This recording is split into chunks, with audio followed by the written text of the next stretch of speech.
and welcome to Something's Off with Andrew Heaton. I'm your host, Andrew Heaton. And you know what I like about you? You know how to appropriately use the word whom. I don't know how to do that. I just say whom when I'm trying to impress people. I think you actually know how to do that. So well done there. One of the many reasons we're friends. And the program you're listening to, Something's Off with Andrew Heaton, is brought to you by razor-tipped wind turbines from Skyblades, the sharpest wind turbines on the market. You live out on the prairie, miles from a big city, and it takes a lot of electricity to run your house, what with all of Grandma's equipment. But that's okay. You love her and you want her to be comfortable in your guest room. You've really connected over the last 2 years in a way you didn't, even when you were a kid, because now you're family and adults. You can reminisce, but also you can rely on her for advice, just as she relies on you for her heart monitor and her iron lung, both of which require electricity to operate. "Billy," she says, "I heard the next town over is still out of electricity from that thunderstorm. In the city west of here is still lights out from some other meteorological phenomenon." "Sure, Grandma," you say. "We have lots of meteorological phenomena in this state. What's your point?" "Well," she says, "I just sure am glad we have a generic wind turbine in the backyard. That way, if the grid goes down, all the instruments which stave off the Grim Reaper will stay operational."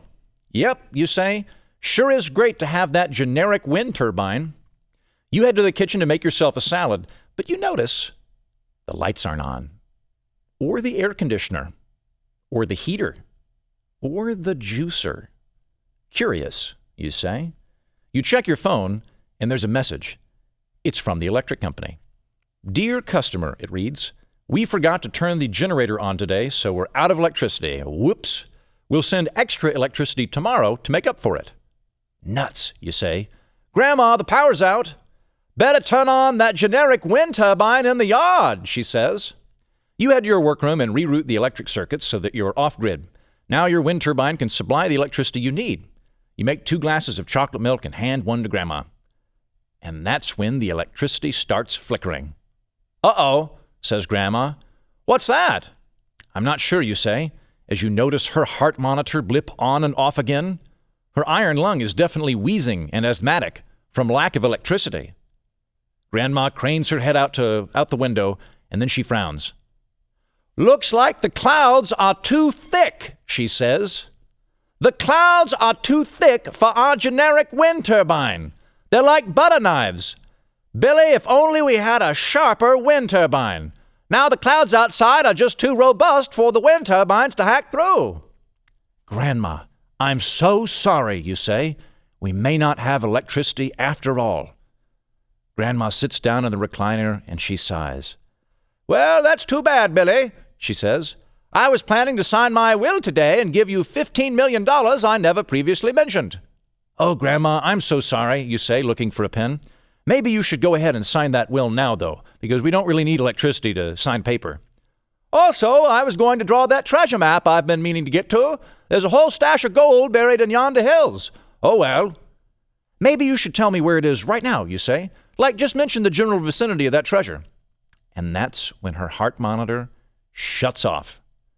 Grandma lays her head to the side and takes a deep breath. "Also," she says, "I'm a robot, like that grandma from I Sing the Body Electric. Too bad I have an electric robot body. And if I'm not properly shut down, it'll explode." Looks like you should have used a razor-tipped wind turbine when you had the chance. Razor-tipped wind turbines from Skyblades are the sharpest turbines on the market. Toss the strongest clouds and toughest geese at one, it'll shred everything to ribbons and provide you that quick, fresh electricity your house so desperately craves. Razor-tipped wind turbines from Skyblades. Flay with all the colors of the wind.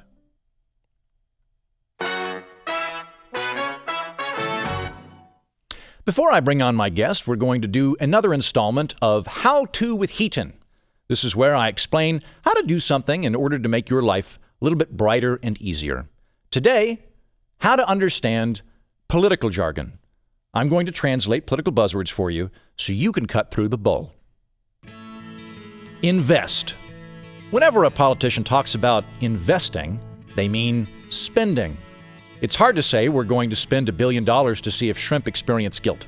But if you say we're going to invest $1 billion, you sound like a visionary. Sending thoughts and prayers. This basically means nothing. I'm not saying that thoughts and prayers don't have value, but in terms of political effect, they're a punt. My name is Councilman Rob Peters, and I'm excited to meet you. This means I'm a lying thief who won't let honest citizens breed raccoons for racing purposes just because I love ordinances so much. Flip-flopper. That's an opportunist with no real ideological core who will change positions on issues when it's suitable. As opposed to this very different one, grown while in office. This is what you say about someone whose opinions have matured and altered over time due to reasoning and reflecting. Rules are rules. This is what some dippy city councilman says when you point out that raccoon racing could actually be a very lucrative sport and you got rid of all the raccoons that had rabies, so there's no reason to worry about public safety. Public servant. This is what you say to a politician when you want to butter them up. Thank you, we'll take that into consideration. This is the sort of thing a two-faced city councilman says when he wants to dismiss all of the charts you brought to a city council meeting on economic projections for competitive raccoon racing. Bipartisan. This means both parties agreed on something, usually spending. Sir, you are out of order. This is what some political hack says when you steal his gavel so you can keep the floor at a city council meeting to show everyone the raccoons you brought. Pundit. This is a variation of the Hindu word pandit, which means scholar. When the British colonized India, they would hire indigenous pandits to explain the local laws and customs, thereby enabling the British to integrate their own law into it. Sergeant at Arms. This is some old guy, kind of like a bouncer, who opens and closes the doors at city council meetings. If you accidentally let 2 raccoons loose in City Hall, he's the guy who tries to shoot them. Tree hugger. This is a somewhat derogatory term for an environmentalist. Dark horse candidate. An unexpected candidate who wins a nomination. For example, if someone registers a raccoon as a write-in candidate to unseat Councilman Rob Peters.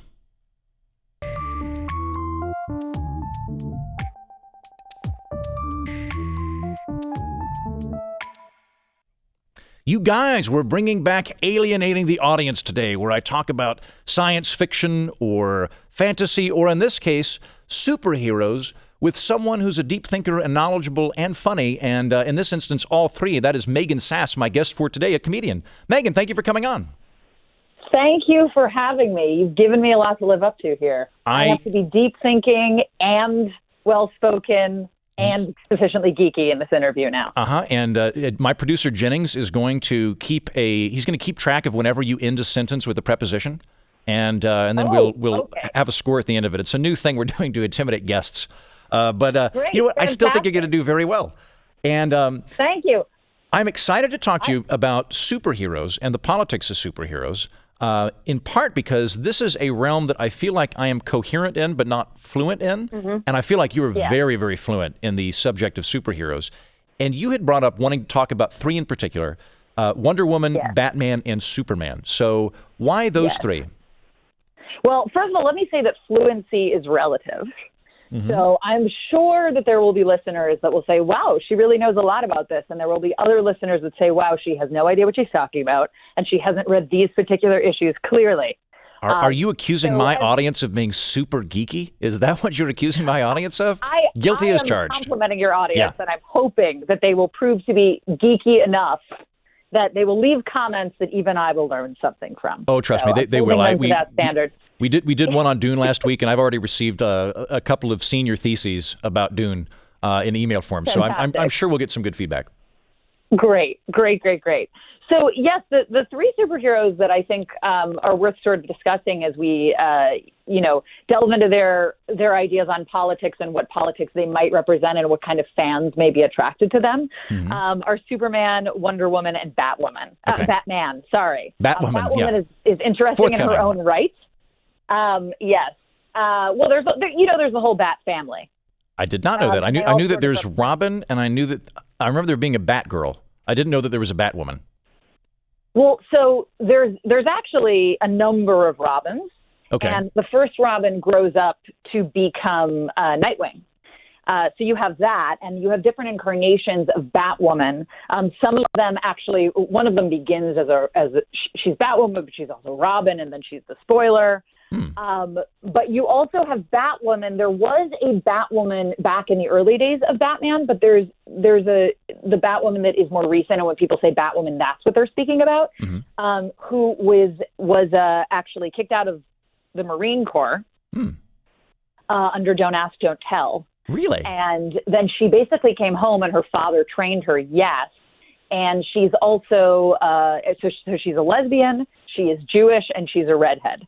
So, wow. Okay. You know, I know quite a bit about that character. Okay. Although I have to say that much like Batman, she's actually fairly one note. And the interesting thing about her are all of the characters that kind of surround her. Okay. But she also shares with Batman that she was going to get married, and then the wedding gets called off. So another Bat family classic. Not Batwoman. Not successfully getting married. Yeah, just if you have an opportunity to date someone in the Bat family, just try and make it a good long-term relationship. Don't shoot with a specific goal in mind. It could fall off. So Batman, before we get into the kind of psychology of him, and I'll preface this, I think what we're going to be talking about is sort of the politics of superheroes for people listening, since you did a better job framing that than I neglected to mention what we're going to be talking about specifically, the politics of superheroes. And so we're going to kind of get in, I think, into the psychology of the superheroes in terms of, you know, what political orientation Batman might have, Superman might have, and what sort of fans might be attracted to them based on that. So kicking it off with Batman, where do you see Batman on a political spectrum? Okay, so I think that I think people might be disappointed to hear this, but I think that the vast majority of superheroes are going to fall somewhere on the liberal spectrum. Okay.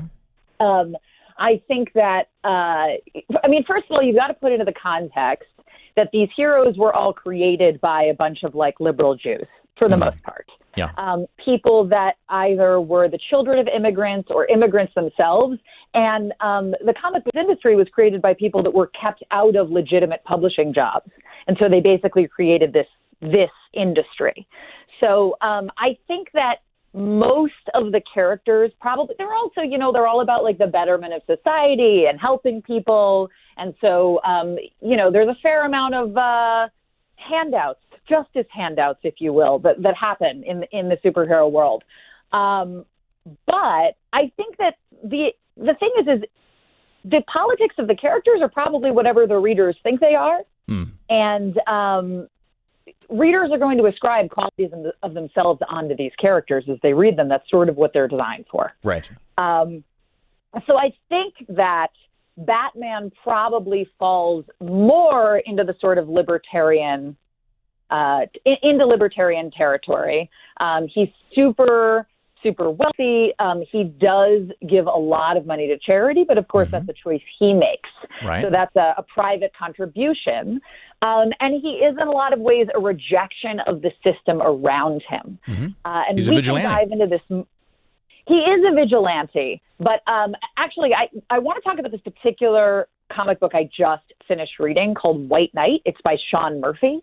And part of what's so fascinating about it is it's a great illumination of how Batman is both acting against the system, but ends up becoming the system himself, which I think is what any politician over the course of their career kind of becomes.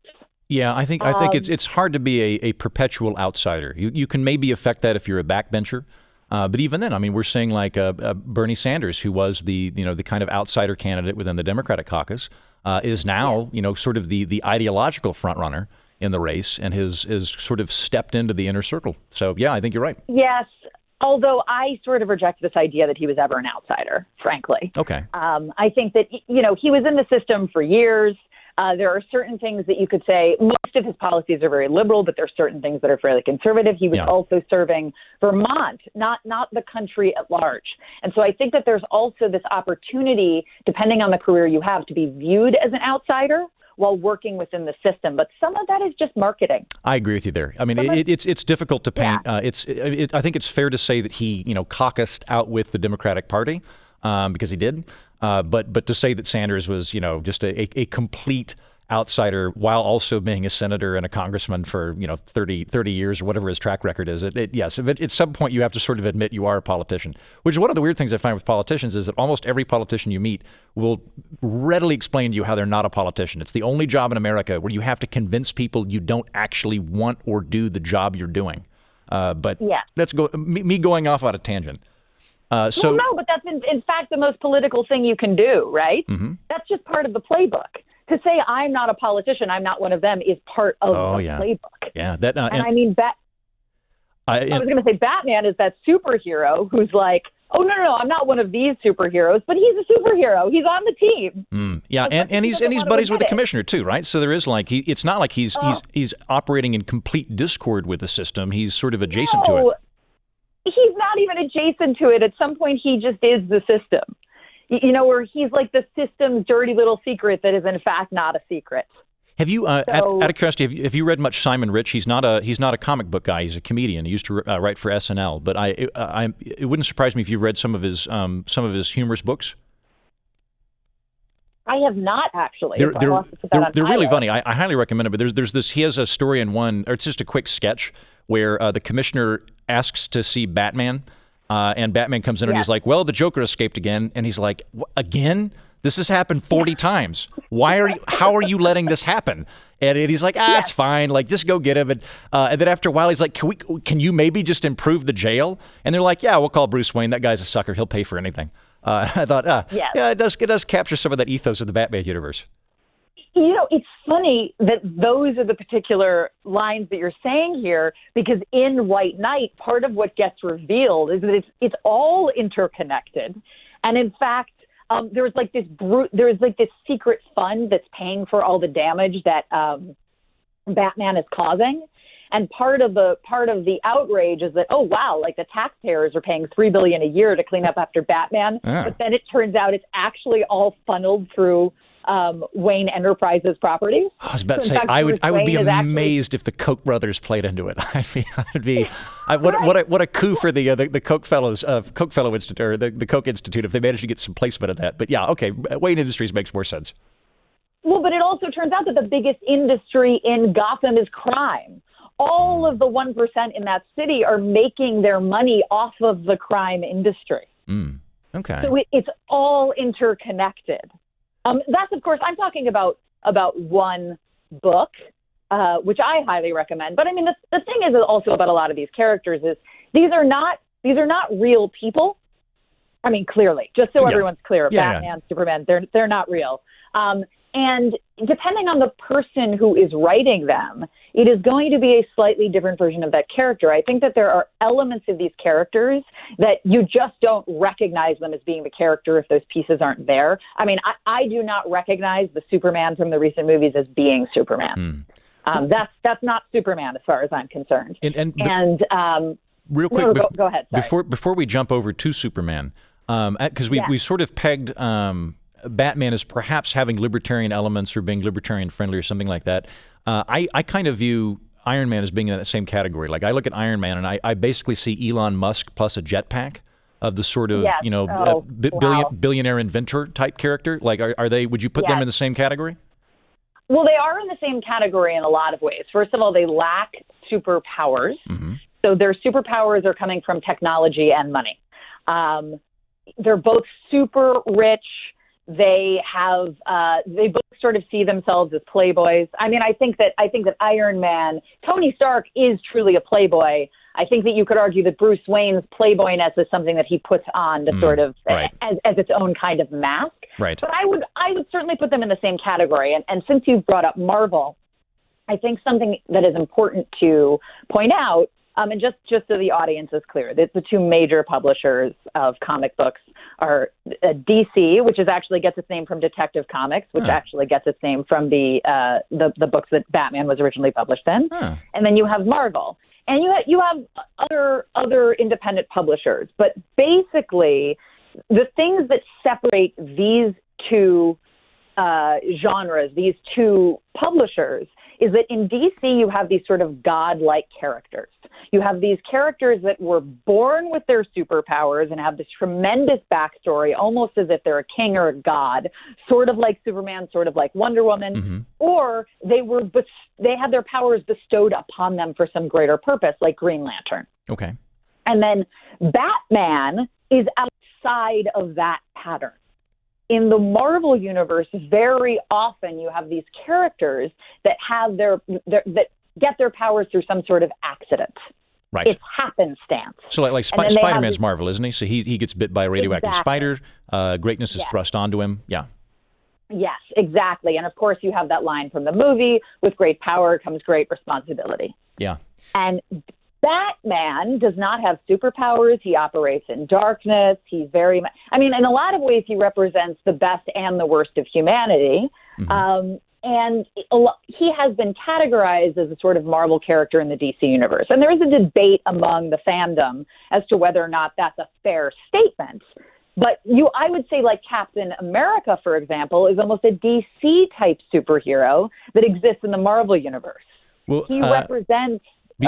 Before we get into Captain Planet, or I'm sorry, not Captain Planet, a whole other conversation. Before we get into Captain America, I would watch that crossover.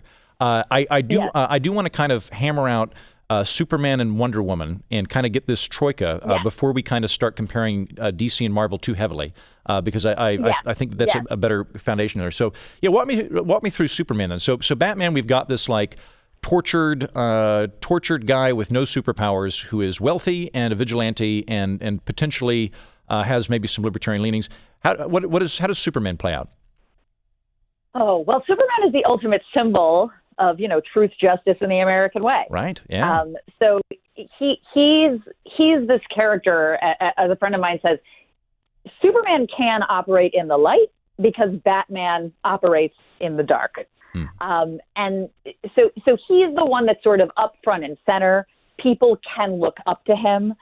He's the symbol for the American people to look at. He's also much more universal in his quest, whereas Batman is centered on Gotham. He protects his city. Okay. Now, granted, he steps up when he has to, but he's resistant to work together with other members of the Justice League, whereas Superman is the head of the Justice League, and he encourages dialogue and he encourages teamwork. You're telling me the libertarian loner doesn't work well with other superheroes? I'm blown away by this. Go on, yeah. He does not. Okay. He does not. And in fact, there's an interesting quote from Jeff Loeb's story where Batman is fighting Superman, and he says that, like, at the end of the day, the thing that separates us is that deep down, basically Batman will always be able to beat Superman because deep down, Clark is a good person and I am not.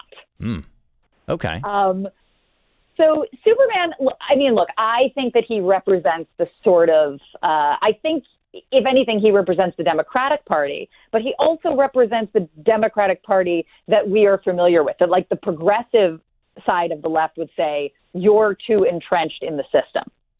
Superman, in a lot of ways, represents the system. Now, he represents the best of the system, and he tries to make it better, but he believes in working within the system to change the system. So he's like the Hillary Clinton of superheroes, whereas Batman would be the Bernie Sanders. Blow up the system isn't working.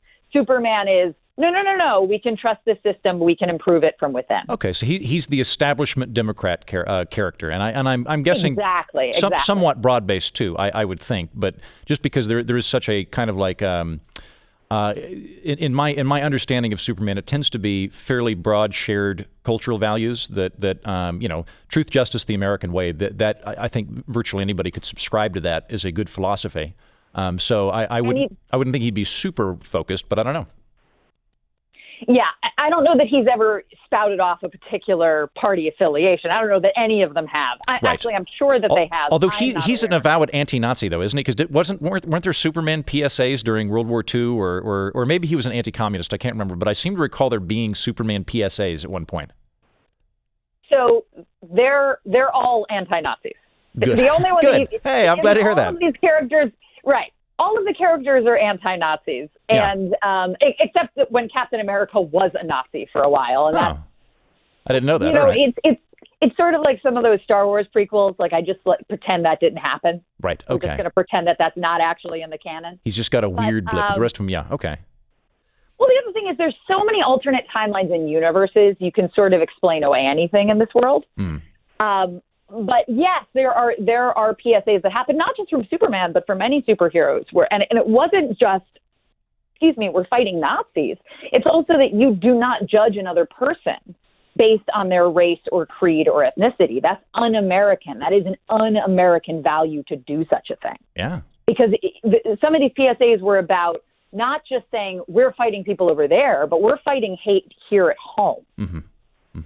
And that's sort of a shared value. And again, you've got to remember that the people creating these comic books were not only children of people that were fleeing pogroms, they're also people that were dealing with prejudice here in America. Well, I mean, isn't X-Men kind of an exegesis on the gay experience in the United States? Like that was, at least I've read that before, that it was sort of a parallel to homophobia at one point.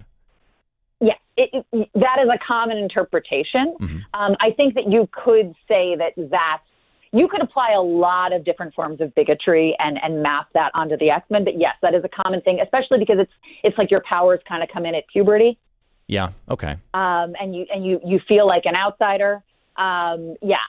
Absolutely. But there's a lot there. I mean, Magneto was a Holocaust survivor. Right.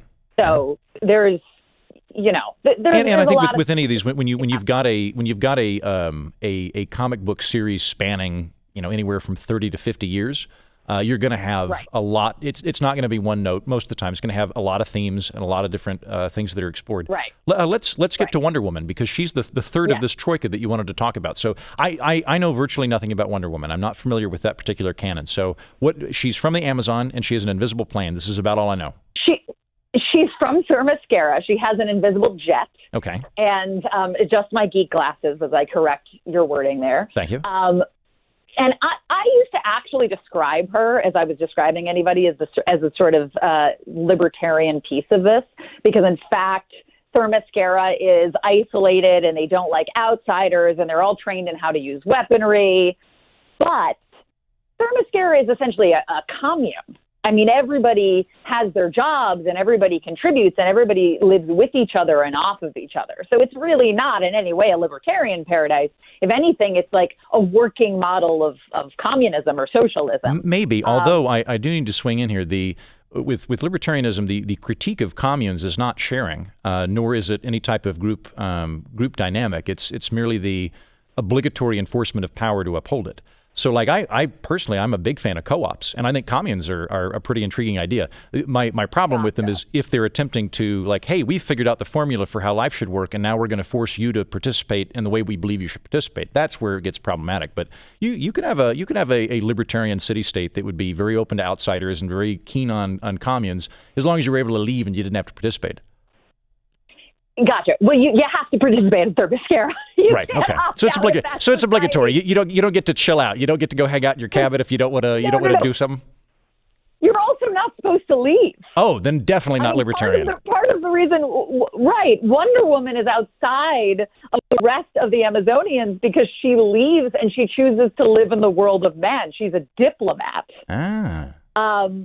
So she sort of comes from what is actually like a communist background. I would say of the three, she's the hardest to peg down on a particular philosophy. Okay. But she basically, she highly believes in diplomacy.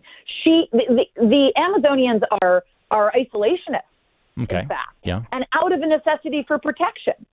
They're not totally dissimilar from Wakanda. From Black Panther, in that sense that they are invisible to the outside world and they defend themselves, but they don't tread in the territory of the outside world. Okay. And part of that is that the world of man is crazy. It's not safe. It's brutal. It's bloody. Is she living in, or is that society like a classical Greek Amazonian or Amazon society where it's women warriors and it's a matriarchal society? Well, it's only women. It's only women. Okay. All right.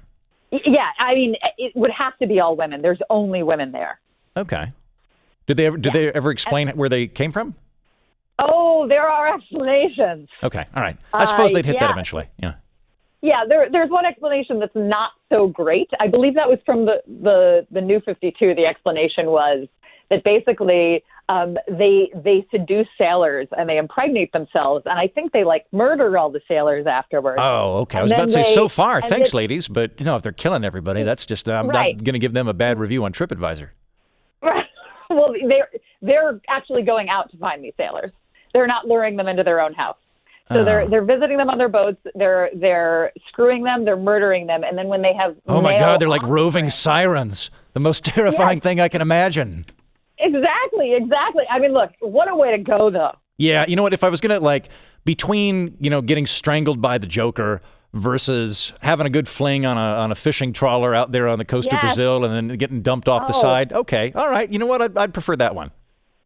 I always think of that Monty Python moment where the guy chooses his death by being chased off a cliff by running naked women. Yeah. Sort of like that. But so basically, then the male offspring, the female offspring are kept there, and the male offspring are enslaved by some other group of people. They become some sort of workers. Well, at least they're not wasteful. That's one explanation. It's not great. No, it's not great. Okay. So there's some dark elements. So is Wonder Woman then, is she a diplomat on behalf of this country? Like that's her day job as an ambassador from there to America? Or is that just she's keen on mediating disputes without violence, and that's what you mean by diplomacy? So she would be a diplomat on behalf of Themyscira. She's also she's a member of the Justice League, and she's not just serving America. She's serving the world. Ooh, okay. I mean, she's a globalist. This is the thing, is it? Oh yeah, no, but I would say that Superman is a globalist as well. Yeah, I agree. It's not, I mean, he's all over the place. The person who is a true isolationist is Batman. But the thing that Batman has to come to understand, and I would say this would be the critique of libertarianism here, is that you don't live in a vacuum no matter how much you would like to. So when if the world is going to be blown up, Gotham is going to be blown up. Well, again, to clarify a couple of things, libertarians don't tend to be isolationists. Libertarians tend to be in favor of free trade and free movement of people. So they tend to be very much a globalist, or maybe not a globalist philosophy, but one which does not, balkanize into sovereign nations that are holding themselves up. So I think the isolationist thing would probably be more appropriate for, say, like a Trump character.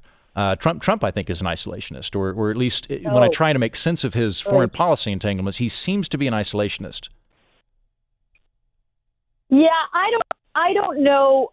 Here's the problem. I think it's hard to pin down Trump on any one particular thing, because I think that he's going to say he's an isolationist one day, and then he's going to say, the following day he's got the mother of all bombs. The only two things he seems to really have a consistent view on are that, one, he is the most awesome person in history, and two, tariffs are good, and everything else is kind of up for dispute. Yeah. I guess I'm sort of thinking about like Representative Thomas Massey from I'm from Cincinnati, and he's in Kentucky. That he's like. He has a lot of libertarian values, but yes, he does, yeah. Super anti-foreign involvement. Right, okay. Yeah, so I'd say libertarians definitely tend to be intervention skeptics, yeah. Well, not just intervention skeptics. He's also about like the trade of technology, it seems to be. He's very skeptical about. Oh, I don't know. And I also say he's definitely a self-sufficient type guy. I believe his home is fully off the grid, I think he's not only is his home fully off the grid, it's a solar panel home. Nice, okay. Thomas Massey, I have to using alternate energy. Yes, I can agree with the vast majority of politics, but I do respect that. Okay, yeah. So Wonder Woman would, by the way, be super pro solar panel. Okay, all right. I would say she's definitely an environmentalist. Okay. And which coming out of the Amazon, probably likes trees. I'm inferring a lot here, but it seems logical in my mind. You are. You're really. There's a number of different names. Paradise Island. She's not in the Amazon jungle the way the Amazon jungle actually never mind. exists in the world. You understand? I don't know what I'm talking about. Yeah. She's from Themyscira, which is a fictional place. Yeah, this is oh man. It never feels good to be schooled as a nerd by a superior nerd, Megan, but my hat is off to you. You've definitely won this round in terms of who is the alpha geek in this equation. You're also alternating between the term nerd and geek. That's true. Yeah. And that's a whole other conversation. That's a whole other, you know what, and usually I probably shouldn't, I tend to not use the word geek because I find it pejorative. But I was, in this instance, groping for a synonym. Whereas nerd I tend to see as just being someone that's really, really into the world or the, kind of the world making of a particular thing. That's so funny because I view it the exact opposite really? way. Okay. All right. Well, we've worked out our Megan Heaton dictionary. You now know that when I say nerd, it's a term of endearment. But when I say geek, it's fighting words. And vice versa. Gotcha. Yeah. Well, that's going to be complicated. So we've got Superman, Batman, Wonder Woman, and you had mentioned these three specifically. Why did you? Are they emblematic of something? Is there a role that they play, the three of them, as opposed to why you didn't want to go into X? There's any number of superheroes that we could have discussed, but these three came up. Why? Well, so first of all, I am a more avid DC reader and follower of the DC universe. So some of it is just practical. Okay. I'm more well-versed in those characters than I am most of the characters in the Marvel universe. My favorite Marvel characters are Miss Marvel, Kamala Khan, and then Captain America. Okay. But I also think that for these three characters, I mean, I'm also very into this idea of them being a trinity. I know that in your Alienating the Audience episode where you talked about Star Trek, you talked about how you used to be a fan of Kirk and then you came to love Bones, and now you realize that Spock, Bones, and Kirk are a trinity, and really it's about the relationship between them. I mean, that's what it is. I literally have Matt Wagner's book next to me, Trinity. Like, they're known as the Trinity. Okay. And so part of the thing, I think, look, this is part of my philosophy on political and religious beliefs and philosophy, is that you don't want to get too ingrained in one idea or specifically one way of doing things. I think that not all opinions are equal, and I would even go so far as to say not all opinions are valid. Dehumanizing beliefs about human beings are invalid. Sure. But there are different approaches to problems, and it's in them working together that things get done in the most effective way. I completely agree with you. One of the early episodes we did on this program was with Arnold Kling, of whom I am a big fan. And I think you and I have talked about this, Megan, before, but he's got this theory that there's, three heuristic models for progressives, conservatives, and libertarians. Progressives tend to have a dynamic of oppressor and victim. Conservatives tend to have a dynamic of civilization versus barbarism. Libertarians tend to have a dynamic of voluntary versus coercive. And I look at, say, like pot legalization, I'm like, I think the best heuristic there is probably coercive versus voluntary. But if we get into, something like civil rights, oppressor versus victim makes sense to me there. Like, that would seem to be a situation where maybe the lens I'm using most of the time doesn't apply in every instance. Well, I will also say that these things are all connected. So even if you talk about pot legalization, there is still an oppressor and victim relationship, because if you look at the way marijuana has been criminalized in this country, and the fact that Black Americans have been held more accountable than white Americans, there is a civil rights issue that's part of this. I mean, Cynthia Nixon, when she was running against de Blasio, had talked about the idea. I mean, pot legalization is a major topic of conversation right now, and some of it is just there are medical benefits, there are. It's a fun thing to do, but there's also this history with the way it's been criminalized and who gets to now profit off of it if we're going to decriminalize it. So I would say fair enough on one hand, but on the other hand, these things are all connected, and I think we may be aware of at any given moment, which is why you need different points of view, like when you're looking at this Trinity or at any Trinity. I mean, I think that there's also something to be said for when you're talking about fictional characters. You have a lifetime to enjoy and live with these characters. So the character that you may identify with when you're 12 is not the character that you might identify with when you're 20, is not the character you may identify with when you're 65. Yeah. And so as growth happens within you as a reader and a fan, you have these different points of view to go through. I mean, my favorite film is Broadcast News, and I was obsessed with Holly Hunter's character. And it's like, I really look up to her. But you know what? She's a mess in a lot of ways. And now that I'm a little bit older, it's like, I think Albert Brooks actually had a better handle on everything. And I think that William Hurt, Albert Brooks, and Holly Hunter are the trinity within that film. And look, I don't think anybody should ever want to be William Hurt's character. I'll be honest with you. I have not seen that, so I'm a bit lost. Sorry. But your deeper point that you're going to see different characters from different viewpoints are going to change in the same way that getting back to familiar territory. I was never enamored with Bones as a kid. Now I see Bones as the sort of the walking embodiment of empathy, which really makes me like him. He's a compassionate character. Spock's the logical one, Kirk's the action one. And so action's more appealing when you're a pubescent boy, but the compassion has much more appealed to me as I get older. That's so funny because I had recently watched the episode where, first of all, for a logical person, I think, first of all, there's an issue there with logic and emotion being at odds because they are not. Mm-hmm. But for a logical, non-emotional character, Spock gets emotional all the time. Sure. I mean, half of those episodes are about him losing the ability for him to keep his emotions in check. Mm-hmm. But Bones shows a lot of empathy towards those other characters, but not anyone that may challenge them.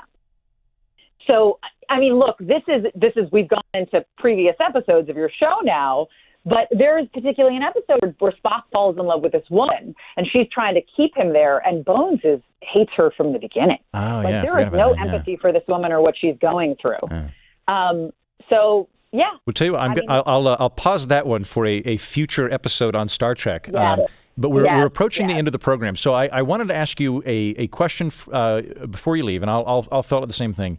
If you, Megan, if you were a superhero, what would your superhero identity be? What would you be about? Oh, God. You know what? When I do this with kids, I always say that I'm Captain Ginger because I'm a redhead and my power is sunburn. I would totally watch Captain Ginger. That sounds like a great program. Really? I would, yeah. Yes. Okay, Captain Ginger. Would you have any powers? The power of sunburn. Nice. Give anybody sunburn in a moment and heal my own sunburn. Ooh, nice. Okay, it's very specific but works well. I think I'd be like the butler, and I like not quite Alfred. Like I think during the day I would either be a comedian or I'm fighting regulatory agendas or something. But then at night, I'm the guy who's exhausted. So that's my identity, right? Is like, oh, that guy, he fights regulation. But then at night, when I put on the superhero outfit, I'm actually trying to get the Justice League and the other various groups of superheroes to not fight each other. And I'm putting my efforts towards that general compassion and humanity as opposed to stoking those groups into fighting one another. Gotcha. I have to say, I saw a student of mine was working on a collage the other day, and they had cut out these pictures from magazines, and it was just a man in a plaid suit that they had put the face of Ron Swanson on. And I saw that, and I was like, you know what? I think that would be Andrew Heaton's superhero costume. That just image. British Ron Swanson, yeah. Of Andrew Heaton's soul, but also the perfect personification of Andrew Heaton's physical image. Yeah, I think a man in a plaid suit with a mustache or a beard. I agree. That done. We figured out my wardrobe for me. Megan, it was so much fun talking to you. Do you have any shows coming up? Do you have any ways for people to contact you? Yes, so you can find me on Facebook at Megan Sass, and I will post the reading list from today's episode, with some recommendations. Doing the show notes. You were a proactive guest. Thank you. Yes. Well, I think when I read a piece of work that I really enjoy, I want other people to read that piece of work. I want to promote the writers and the artists. But you can find me on Facebook at Megan Sass. Yes, that is my real last name. And I have a show coming up on June 18th at the Tank in New York City that is a sci-fi satire show. The name is in flux for legal reasons, but it's probably going to be called something like Inner Limits, Outer Zone. It's going to be a parody of The Outer Limits and Twilight Zone and Night Gallery and Black Mirror and that sort of sci-fi genre with a focus on political satire. Nice. All right. You can check that out. Yes. Megan, thank you so much. Thank you for having me. A little bit of listener feedback before we wrap up the program. On iTunes, Besher34 says, great political orphanage, great guest, differing opinions, but always polite. Only podcaster/TV face that answers all of my emails. If you're looking for a nerdy, politically intelligent, Star Trek-minded thought, someone who has seen absolutely no relevant movies of the times, Here's your guy. Bravo. Yeah, that's true. I'm, really my only foible is my lack of pop culture knowledge. Everything else I'm knocking out of the park. But that one thing, I agree, it is my Achilles heel. Remember, you can always tweet me at Mighty Heaton or Facebook me at facebook.com/Mighty Heaton, or even email me by subscribing to my newsletter at mightyheaton.com and just replying when I send it out, usually on Fridays, as evidenced by our friend that reviewed me a minute ago. We apparently have a correspondence together. I'd also like to encourage you to subscribe to Blaze TV and download the Blaze TV app. If you do, you can watch me instead of just listening to me. Use the promo code Heaton to get $10 off your annual Blaze TV subscription. I look like I probably have Transformers on my underwear. Okay, I'll take that. Also, guys, I want to remind you, there is a YouTube channel for this program. Something's Off with Andrew Heaton is on YouTube. So if you want to see a droll bearded man discussing all manner of things and be that much closer, you can. And if you subscribe, that helps me out too. So hop there next time you're on YouTube, look it up and look at some of your fun, your favorite segments and see what it's like visually as well. So download the Blaze TV app on iTunes or Google Play, get subscribed to The Blaze, and then fall in love with me more than you already are. You can also watch portions of the show on Facebook Watch by going to facebook.com/HeatonTV. Finally, please subscribe, rate, and review this podcast. That helps other people discover this here political orphanage. Thank you, and good day.